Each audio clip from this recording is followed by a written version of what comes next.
Hello there, welcome to NTV English News Bulletin. I am Bhavana Kisi. In the beginning, we have the headlines.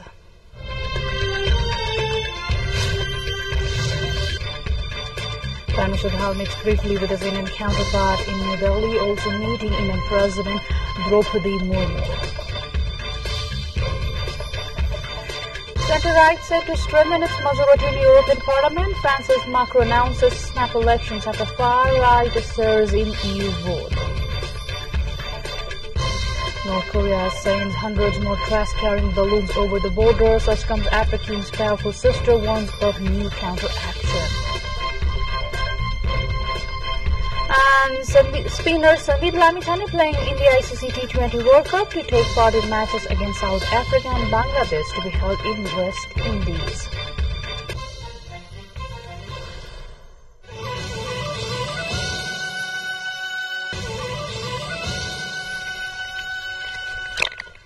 Welcome back. You are with the NTV English News Bulletin. Now we have the news in details. Prime Minister Pushpa Kamal Dahal held a meeting with his Indian counterpart Narendra Modi in New Delhi on Sunday evening. Prime Minister Dahal reached New Delhi on Sunday to attend the swearing-in ceremony of the Prime Minister Modi. In a meeting held at New Delhi, Prime Minister Dahal congratulated Prime Minister of India Narendra Modi for taking charge of the country's executive head for the third consecutive time and expressed confidence that the relations between Nepal and India would reach a new height during his tenure. On the occasion, they discussed various issues of bilateral interest and mutual relations between Nepal and India. Matters related to the implementation of agreements and understanding signed between the two countries in the past were also discussed on the occasion. Meanwhile, Prime Minister Dahal is scheduled to call on Indian President Draupadi Murmu today. Prime Minister Dahal is accompanied by his daughter Ganga Dahal, Minister for Law, Justice and Parliamentary Affairs Padam Giri, Foreign Secretary Siva Lamsal and other high-ranking government officials. Prime Minister Dahal, meanwhile, is scheduled to return home this evening.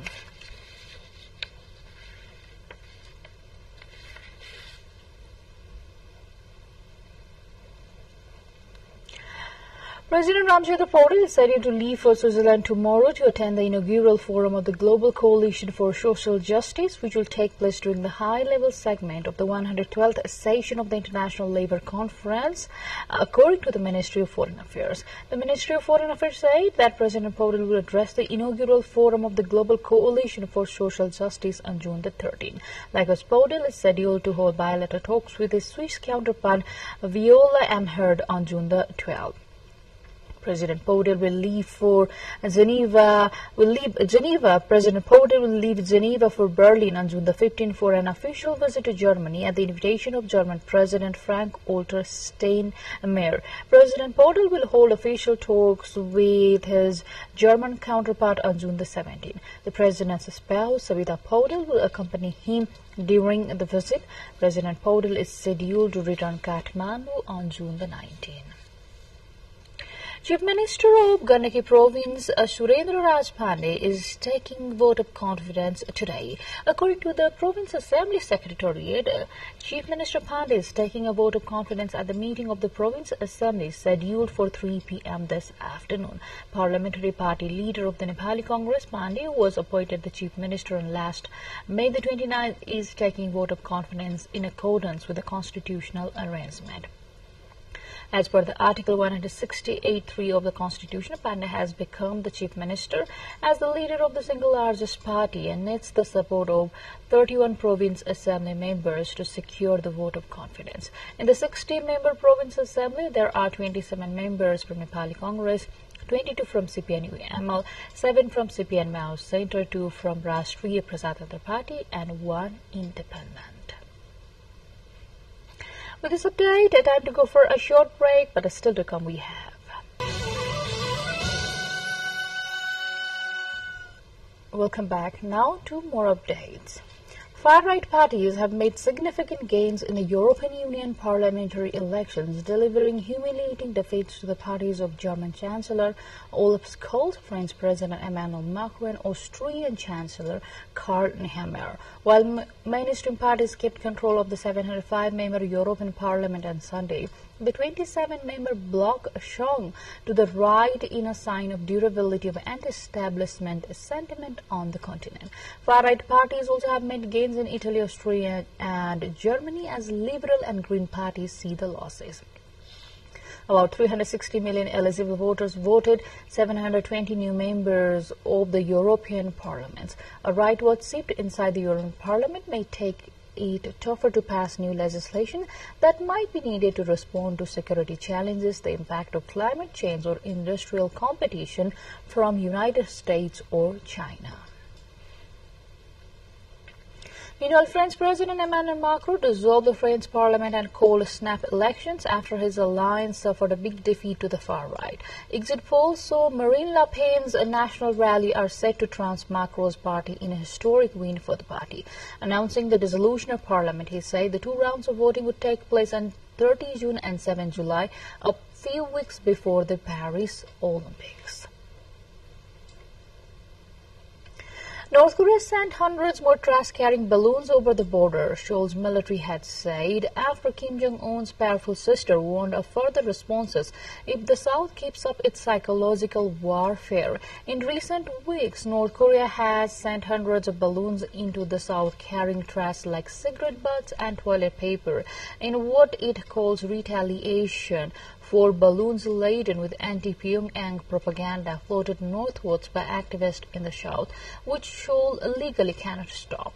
The South Korean government this month fully suspended a 2018 10-cent reducing military deal and restarted loudspeaker propaganda broadcast along the border in response to Pyongyang's balloons, infuriating the North, which warned Seoul was creating a new crisis.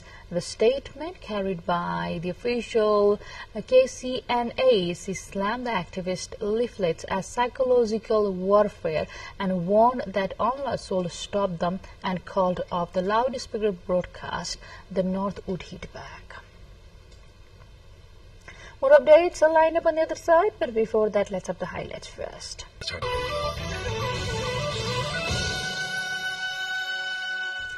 Welcome back now to more updates. Japan's government will highlight the need to work closely with the central bank and guide policy flexibly in the wake of soft consumption and uncertainty over the inflation outlook, a draft of its annual economic blueprint seen by Reuters showed.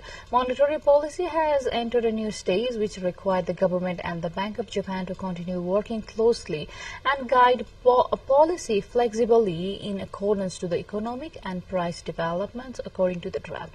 By keeping inflation stably around Bank of Japan's 2% target, policymakers will seek to create an environment where wages rise faster than inflation on a sustained basis, the draft said. Japan is facing a critical moment in shifting away from a deflation-prone economy that prioritizes cost cuts towards one where higher productivity allows more companies to keep hiking prices and wages. Team Da Nang's Vietnam and France's Arte Evencia had a breathtaking display at the Da Nang International Fireworks Festival 2020-24, opening above the Han River on the evening of June the 8th. The host team created a slow and romantic rhythm. At the same time, the defending champion Arte Evencia showed their power with the Dragon's Dance and only fireworks display in Vietnam. On the opening night of the DIFF 2024, audiences were amazed at the jet ski and flyboard's artistic sports display, a skillful combination of water and aerial dances and fireworks displays with a performance by the top world-class H2O company from Australia. The fireworks display has helped Da Nang build a fireworks festival city brand and promote itself as a top destination in central Vietnam and Asia. This festival attracts more than 1 million tourists, generating millions of US dollars in revenue for the city's tourism industry. Now to sports.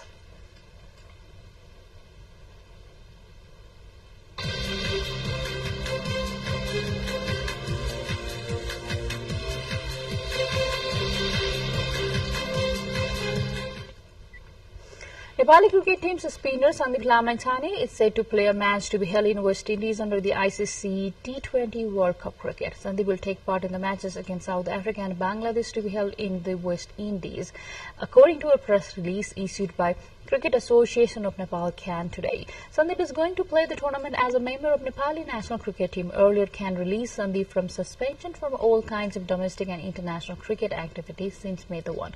After being acquitted by Patan High Court's verdict in a rape case, the Cricket Association had also lifted suspension imposed on him from the cricket activities.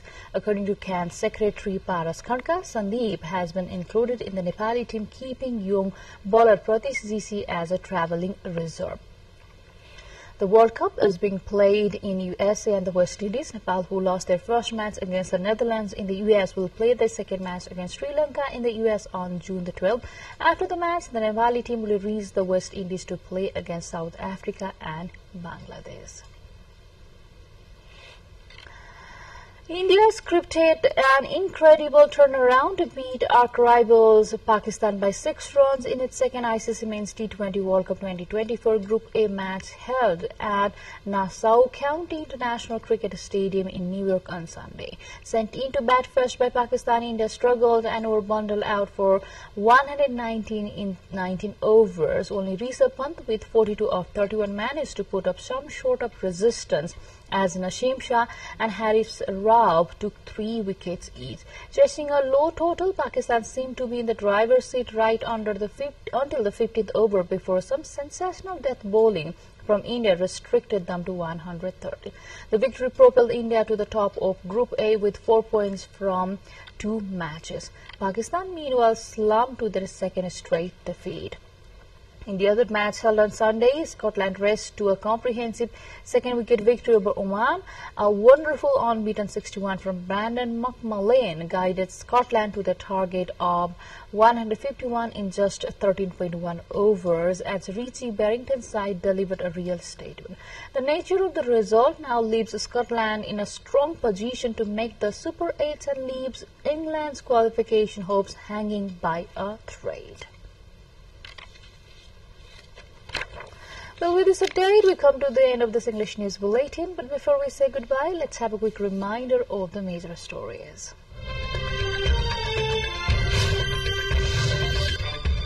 Prime Minister Dahal meets briefly with his Indian counterpart in New Delhi, also meeting with the Indian President Draupadi Murmu today.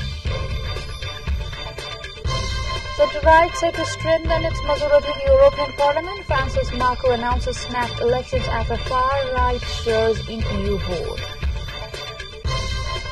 North Korea sends hundreds more crash-carrying balloons over the border. Such comes after Kim's powerful sister warns of new counteraction. And spinner Sandeep Lamangthane playing in the ICC T20 World Cup to take part in matches against South Africa and Bangladesh in West Indies. That's all we have in this edition of English News Bulletin. We'll see you again with next round of English Bulletin at 6 in the evening. Till then, have a great time ahead and do stay tuned with us. Namaste.